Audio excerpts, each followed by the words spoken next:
تاکین تک ہم پہنچا بھی دیں گے۔ جناب اسپیکر، آپ کی اجازت سے اب میں اختتامی بجٹ تقریر پہ بات کرنا چاہوں گا۔ جناب اسپیکر، الحمدللہ ہماری کوششیں رنگ لائی ہیں، خطے میں جنگ کے بادل چھٹ گئے ہیں اور امن کی فاختہ پھر سے اڑنے لگی ہے۔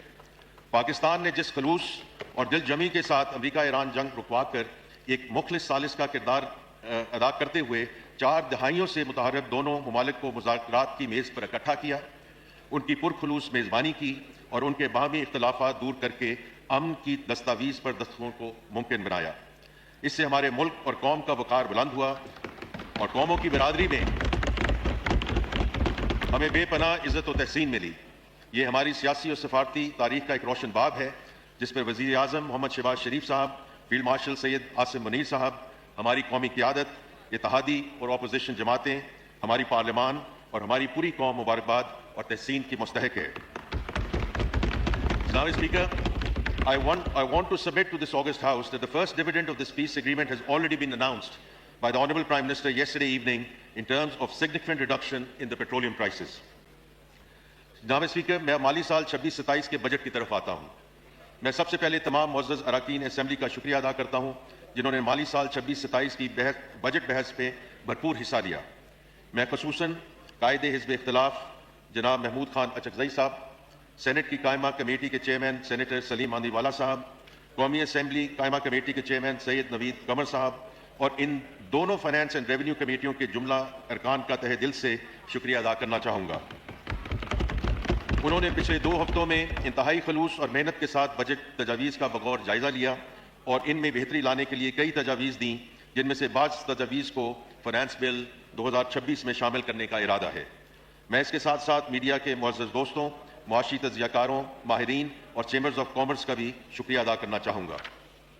جناب اسپیکر، میں وزیر اعظم محمد شہباز شریف صاحب کی قیادت میں اتحادی حکومت میں شامل تمام سیاسی جماعتوں کے قائدین، خصوصاً جناب میاں محمد نواز شریف صاحب، جناب بلاول بھٹو زرداری صاحب، جناب خالد مقبول صدیقی صاحب، جناب چودھری شجاعت حسین صاحب، جناب عبدالعلیم خان صاحب اور جناب خالد حسین مقصی صاحب کا انتہائی شکر گزار ہوں۔ ان کی رہنمائی بجٹ ترتیب دینے کے لیے انتہائی اہم تھی۔ جناب اسپیکر، گزشتہ 2 ہفتوں میں بجٹ پر بحث کے دوران معزز اراکین پارلیمنٹ کی رائے سننے کو ملی۔ ان کی جانب سے بعض بجٹ اقدامات پر تحفظ کا بھی اظہار کیا گیا، لیکن ہمیں ایوان کے اندر اور ایوان سے باہر بڑی واضح فیڈ بیک ملی ہے کہ یہ مجموعی طور پر ایک مثبت اور پرو گروتھ بجٹ ہے which sets the foundation to accelerate the sustainable growth witnessed over the last 2 years. جناب اسپیکر، وزیر اعظم محمد شہباز شریف صاحب کی حکومت نے پچھلے بجٹ میں ہی اپنی ڈائریکشن آف ٹریول واضح کر دی تھی۔ گزرے سال میں ہم نے اس سمت میں کئی محاذوں پر پیش رفت کی ہے اور معاشی اشاریوں کو بہتر بنایا ہے۔ الحمدللہ آج ہماری صنعتوں کا پہیہ رواں دواں ہے۔ اس وقت لارج اسکیل مینوفیکچرنگ سیکٹر میں تقریباً 6.5% کی گروتھ ہے، جو کہ پچھلے 4 سال کی ریکارڈ سطح ہے۔ ہمارا ایکسٹرنل اکاؤنٹ بھی مستحکم ہے۔ پچھلے سال کی طرح اس مالی سال کے پہلے 11 مہینوں میں بھی ہمارا کرنٹ اکاؤنٹ سرپلس ہے۔ ہمارے بیرون ملک مقیم بہن بھائیوں نے پچھلے ماہ $4.25 ارب کی ریکارڈ ترسیلات زر بھیجی۔ انشاءاللہ مجھے کبھی امید ہے کہ ہم اس سال $41 ارب ریمیٹنسز کا اپنا ہدف عبور کر لیں گے۔ ہمارا برآمدی شعبہ بہتری دکھا رہا ہے۔ ہماری ویلیو ایڈڈ ایکسپورٹس بالخصوص گارمنٹس، ہوم ٹیکسٹائل اور IT سیکٹر کی برآمدات میں نمایاں اضافہ ہوا ہے۔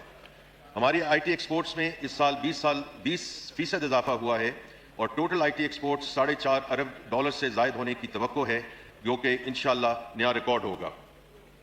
ہمارے نوجوان فری لانسرز نے بھی اس سال ایکسپورٹ ارننگز کا نیا ریکارڈ قائم کیا ہے اور اب تک $1.6 ارب کی ریکارڈ ارننگز حاصل کر چکے ہیں۔ میں اپنی تقریر میں آگے چل کر بعض بجٹ اقدامات کا ذکر کروں گا جن سے ہمارے ایکسپورٹ لیڈ گروتھ کے ایجنڈا کو مزید تقویت ملے گی۔ جناب اسپیکر، ہماری حکومت اور اس بجٹ کا بنیادی ہدف ایکسپورٹ لیڈ گروتھ ہے، جو پائیدار اور انکلوسیو ہو، جس سے پروڈکٹیوٹی میں اضافہ ہو اور روزگار کے مواقع پیدا ہوں۔ ہم اکثر یہ سنتے اور دیکھتے ہیں کہ ہمارے ہاں ڈاکومنٹڈ کارپوریٹ سیکٹر اور تنخواہ دار طبقے کو زیادہ ٹیکس کا بوجھ سہنا پڑتا ہے۔ حکومت نے اس بجٹ میں اس رجحان اور سوچ کو بدلا ہے اور برڈننگ کی بجائے براڈننگ اور ڈیپننگ پر فوکس کیا ہے۔ جناب اسپیکر، ہم نے اس تبدیلی کا آغاز پچھلے بجٹ میں کر دیا تھا اور اپنی سمت واضح کر دی تھی۔